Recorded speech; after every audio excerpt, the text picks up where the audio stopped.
C. Joseph Vijay எனும் நான்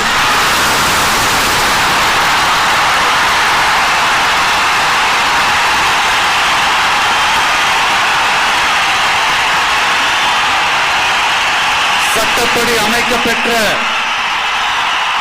இந்திய அரசியல் அமைப்பின்பால் உண்மையான நம்பிக்கையும் மாறா பற்றும் கொண்டிருப்பேன் என்றும் இந்திய நாட்டின் ஒப்பில்லாத முழு முதல் ஆட்சியையும் ஒருமையையும் நிலை நிறுத்துவேன் என்றும் தமிழ்நாட்டு அரசின் முதலமைச்சராக உண்மையாகவும் உளச்சான்றின்படியும் என் கடமைகளை நிறைவேற்றுவேன் என்றும்